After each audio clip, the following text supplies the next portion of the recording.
Right, so in this video, I want to get that middle window cleaned, and I noticed this week when it was quite warm, when I was working on high windows, narrow windows like this, that I defaulted instinctively to a certain pole maneuver, whereas when it's cooler, I will pick and choose which technique is the best to use. So what I'll do, I've got my stopwatch here. I wanted to time, get some real evidence, and I thought, why not film it as well?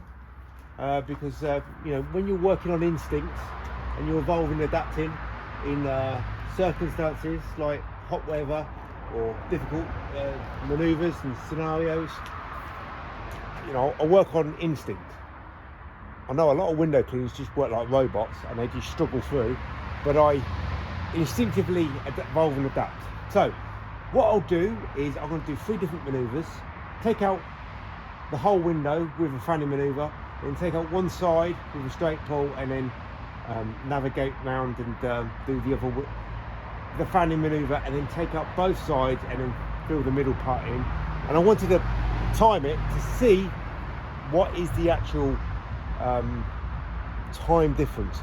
Now, taking out the edges first is easier to do, generally speaking, but I wanted to also do the timing as well. With my pole work, I always want to demonstrate, use both sides of the pole, but you won't see me do that because I'm out the shot of the camera.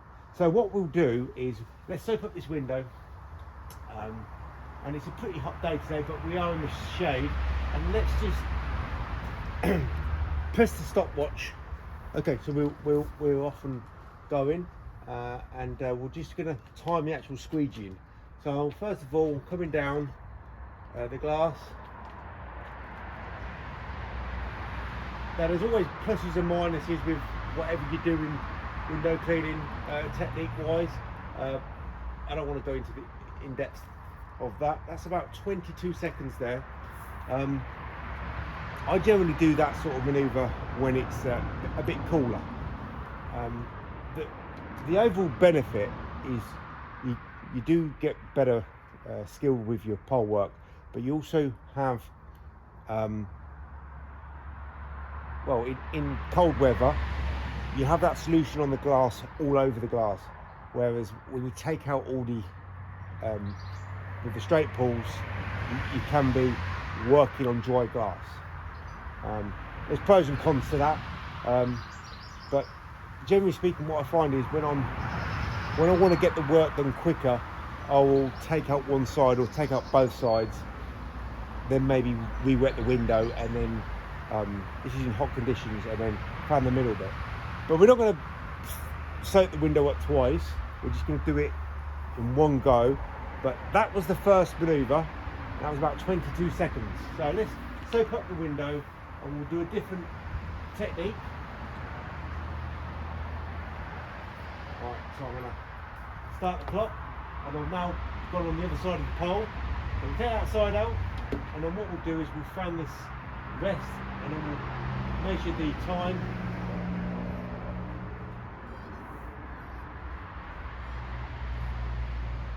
Close away from the frame. That was about 19 seconds, so I've knocked off about 3 seconds, and to be honest, overall it was easier to do because I was only buffing up one side of the frame when I was doing the fanning maneuver. Right, so let's soap up again, and we'll do the last technique where I take both sides out, and we can just do the middle part. And by the way, by the fanning maneuver, this is a 12-inch size squeegee. Women don't sell that, but good size to use, as well as an 8-inch, very good size to use for slimmer windows. Get on to Moorman's case to get them to get those sizes out on the market, because I don't want to be the only person in the world using these sizes. They are very, very beneficial to use. So I've started the stopwatch, and I'm on the other side of the pole now. We'll take out both sides, and then we'll just focus on the middle bit. We're not buffing up against any edges. A little bit sticky, but that was 19 seconds again.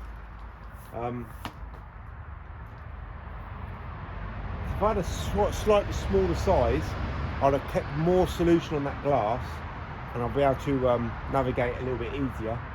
But I think overall, taking out one side or taking out both sides, if the window was a bit wider or had a smaller size channel to work with, and washer, taking out both sides probably would be the easiest method. So the second and third were quicker, were actually easier, because you only hit the frames once when you're dragging down the sides, and the first one requires more skill. But I generally default to the first one when I'm working in colder conditions. Right, so let's make sure this is done. This window is left clean, don't want any mistakes left on there, and I'm just going to focus on that last technique again, because that's the technique I'll probably advise most people to use. I'm not timing it now, but we'll take out the top edge and the sides, we'll take out the other side, and then we just focus on the middle bit, try not to hit the edges. Yeah, generally speaking, that's probably the easiest way to work, but having a slightly smaller washer will allow, when you take those both edges out, you'll have more solution in the middle to fan with. But that is my 12-inch. Better size to use on that than I would say a 14-inch. Maybe a 10-inch would be better to use on there overall on that window, but I just stuck with a 12-inch and 8-inch.